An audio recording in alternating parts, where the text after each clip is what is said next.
యశోదమ్మా, నీ కొడుకు ఫోన్ చేసి హైదరాబాద్ నుంచి రమ్మను. ఓ మంచి సంబంధం దొరికింది, అన్నీ సవ్యంగా అనుకూలిస్తే పెళ్లి చేసేద్దాం. అలాగేనండి. నీ కూతురు హైదరాబాద్ అని పెళ్లి చేసుకుని ఇంటికి వచ్చినట్టు వీడు హైదరాబాద్ అమ్మాయిని చేసుకుని ఇంటికి తెస్తాడేమో. అబ్బాయి అలా చేయడండి. అదే నేను కోరుకునేది.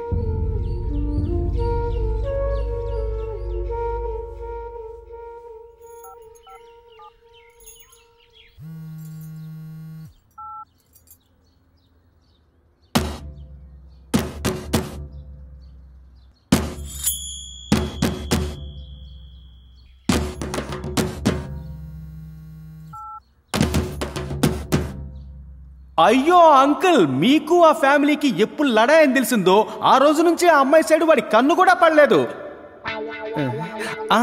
బాత్రూమ్ వెళ్ళి లైట్ ఆఫ్ చేయకుండా వచ్చాను, నేను వెళ్ళి ఆఫ్ చేసి వస్తా. ఇక్కడ నుంచి ఎవ్వరు వెళ్ళకూడదు. బావాస్, ఇక్కడ మీరు అనుకుంటున్నట్టుగా ఏమీ లేదు. ఏమీ లేదు అంటూనే నీ కూతురు ఎంత దూరం తీసుకొచ్చావు? ఇరికించి ఫోజ్ ఒకటి. నేను ఇరికించానా? మరి నేను తప్పు చేశానా? నువ్వే కదరా నన్ను రూట్ లో తీసుకెళ్ళింది. చేయాల్సిందంతా చేసి తలంచు కూర్చుంటే సరిపోదు. ఏంట్రా మీ బావ ఉషి ఉషి అని పాము భాషలో మాట్లాడుతున్నాడు?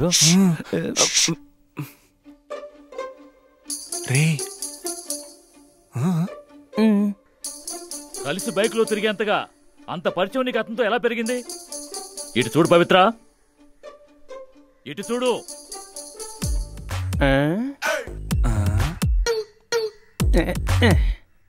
మామూలుగా అత్తగారులే నక్కి నక్కి వింటారు, ఇక్కడేంటి మీ బావగారు నక్కి వింటున్నారు?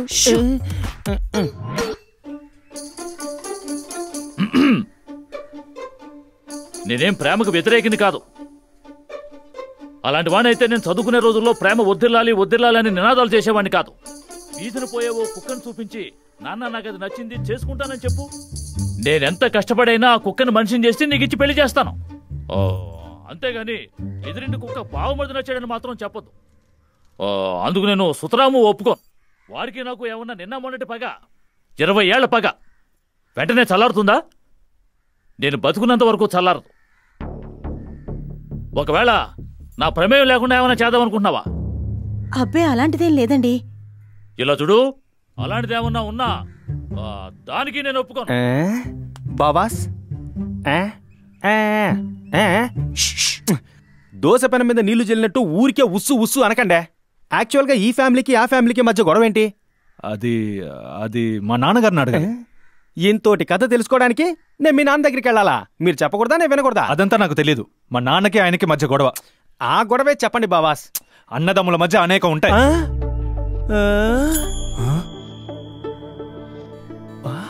బాబాస్, ఆ పెద్ద మనిషి మీకు బాబాయ్ అవుతారా? ఆయన్ని నేను బాబాయ్ని మాత్రం పిలవను. ఆ పోనీ మీరు దుబ్బాయ్ అని పిలుస్తారా? మరేంటండే గొడవేంటో చెప్పకుండా నాకెట్టా తెలుస్తుంది? అది నేను 7వ క్లాస్ చదివేటప్పుడు జరిగింది. అప్పుడు నా వయసు 12. 7వ క్లాస్ అప్పుడు ఎవ్వరికైనా 12 ఏళ్లే. మ్యాటర్ చెప్పండి. ఒకరోజు జామెట్రీ బాక్స్ కొనడానికి మా నాన్న డబ్బులు ఇవ్వలేదు. సర్లే, బాబాయే కదా, ఆ మాత్రం ఇవ్వకపోతారని వెళ్ళి 20 రూపాయలు అడిగాను. 20 రూపాయల ఇచ్చారా? తీసుకునేప్పుడు కాళ్ళు పట్టుకుని బతిమాలుతూ మరీ చెప్పాను, బాబాయ్, మీకు ఎన్ని గొడవలైనా ఉండొచ్చు, నేను మీ దగ్గర డబ్బులు తీసుకున్న విషయాన్ని నాన్నకి చెప్పద్దు అని. తీసుకుని 2 రోజులు కాలేదు, అన్నదమ్ముల గొడవలో నడ్డి రోడ్లో నా పరువు తీసేశారు. ఆ తర్వాత 1 వారం పేనుబెత్తాన్ని ఊరబెట్టి ఎప్పుడు నాన్నగారికి బాబాయ్ మీద కోపం వస్తుందో అప్పుడల్లా నన్ను పట్టుకొని వాయించి వదిలెట్టేవారు. మీరు చూడండి, ఇంకా ఆ వాతలు పోలేదు. ఇదో సమస్య, దీనికి ఫీలింగ్ కూడానా? ఆ రోజే ఆయన్ని తీసి పారేశాను. రివెంజ్.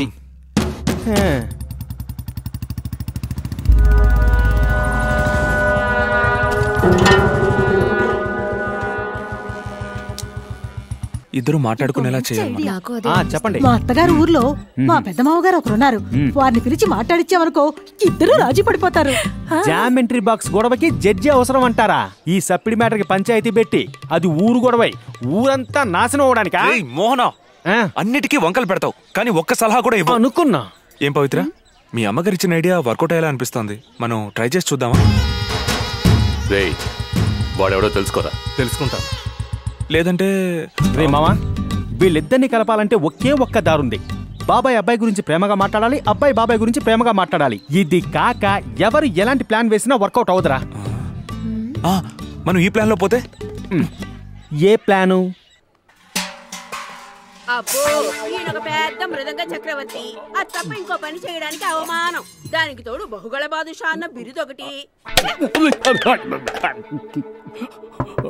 ఎవరండి? బలరాం గారు ఉన్నారా? ఉన్నారు, లోపలికి వచ్చి కూర్చోండి. భుజంగం, నువ్వు ఎంత ప్రయత్నించినా సరే ఈ జేమ్స్ బాండ్ 007 నుంచి తప్పించుకోలేవు. తెలియట్లేదే. నమస్కారం, నేనే బౌగుళ బాదుషా బలరాముని. ఏంటలా భయంగా చూస్తున్నారు? ఏలా ఆంధ్ర జేమ్స్ బాండ్ కృష్ణ గారి వాయిస్ డీటెయిల్స్ లో వినిపిస్తోంది. హోమ్ థియేటర్ కనిపించడం లేదంటా అని. అదా, నేనే రూమ్ లో మిమిక్రీ చేశాను. బ్యూటిఫుల్ సార్, నమ్మలేకపోతున్నాం. నన్ను చూసి అందరూ ఆశ్చర్యపోతారు. అయినా నా గురించి నేను చెప్పుకోకూడదు. ఇక్కడ ఇద్దరం తప్ప ఇంకెవరూ లేరు. పర్లేదు, మీరే చెప్పండి. చిరంజీవి డబ్బింగ్ చెప్పేటప్పుడు గొంతు పోతే నన్నే పిలుస్తాడు. ఎందుకు? సొంటి కాఫీ ఇవ్వడానికి? నా గొంతుకి వంక పెడితే నీ గొంతు చీరేస్తా. ఈ వాయిస్ డిఫరెంట్ గా ఉంది. ఇది ఎవరి వాయిస్? ఇది నా వాయిస్. నా వాయిస్. నువ్వు ఉండరా సార్. మీ గొంతుతో విడిపోయిన 2 కుటుంబాలని కలపాలి సార్. సరే, యాక్టర్ వాయిస్ అయితే ఈజీగా పెట్టేస్తాను. ఇదేమో కొత్త వాయిస్ అంటున్నారు. వాళ్ళతో కనీసం 1 అవర్ మాట్లాడాలి. 1 అవరా? వాళ్ళతో 5 నిమిషాలు కూడా మాట్లాడలేరు. భయంకరమైన మొండి ముదులు. 1 నిమిషం. అందుకే వాళ్ళ గొంతులు రికార్డ్ చేసి తీసుకొచ్చాం. ఈ సీడీలో ఉన్నాయి, చక్కగా విని ప్రాక్టీస్ చేయండి. వస్తాం సార్. ఓకే. బ్రదర్స్ బాగా అడ్వాన్స్ గా ఉన్నారు. చాలా సంతోషం అండి.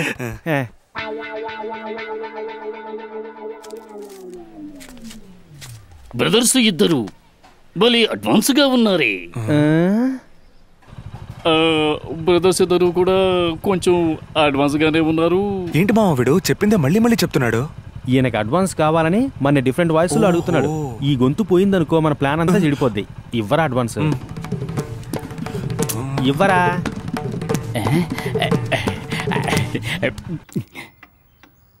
ఇలా చూడు, ఇదే నీకు ఆఖరిసారిగా చెప్తున్నారు. ఇంకోసారి జయప్రకాష్ గురించి తప్పుగా మాట్లాడావో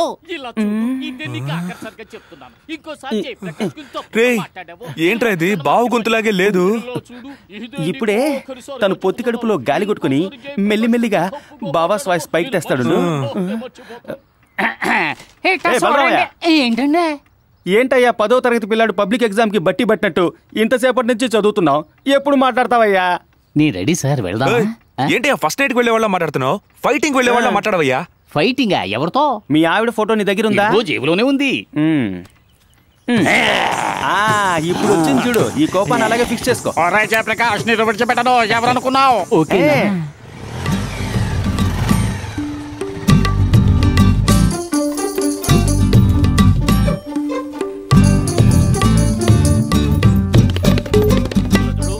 ఇదే చివరిసారి. ఇంకోసారి జయప్రకాష్ గురించి తప్పుగా మాట్లాడావో నేనేం చేస్తానో నాకే తెలీదు. వాణ్ణంటే నీకెందుకో కోపం. ఇలా చూడు, జీవితాంతం వాడు నేను ఇలాగే ఉండిపోతాం అనుకుంటున్నావా? చాలండి, నేనేదో మీ ఇద్దరిని వీధిన పడి పోట్లాడుకోమన్నట్టుగా ఉంది. ఇలా చూడు, ఇవాళ మేము కొట్టుకుంటాం, రేపు కలిసిపోతాం. ఏదేమైనా నేను వాడికి తండ్రినే, వాడు నాకు కొడుకే. ఏమిటి బాబాయ్ అన్న వరుసపోయి అబ్బా అన్న దాకా వచ్చింది? నా అన్న వదిలి చూస్తే ఏనాడో చనిపోయారు. ఇక వాడుకున్న దిక్కు నేనే కదా. నాకున్న దిక్కు వాడే. రేపు పవిత్రని ఏ చేతిలోనో పెట్టాక నాకంటూ ఎవరున్నారు? ఆఖరి దశలో చూడాల్సింది వాడే కదా. ఇంత ప్రేమ దాచుకొని ఇద్దరు వీధిన పడి అంత నీచంగా గొడవ పడ్డం దేనికో? మేం గొడవ పడ్డంత మాత్రాన అందరూ కలిసి వాడిని తిడతారా మీరు? ఒక్క విషయం అందరూ ప్రేమ ఎవరి మీద ఎక్కువగా ఉంటుందో వాళ్ళ మీద ఎక్కువగా కోపం ఉంటుంది. నేను చెప్తున్నాను చూడండి, వాడేదో ఒక రోజు వచ్చి నన్ను బాగున్నారా నాన్నగారని అడగడమో చూస్తారు మీరు. ప్రేమతో నువ్వెలా ఉన్నావురా అని నేను అడగడమో చూస్తారు మీరు.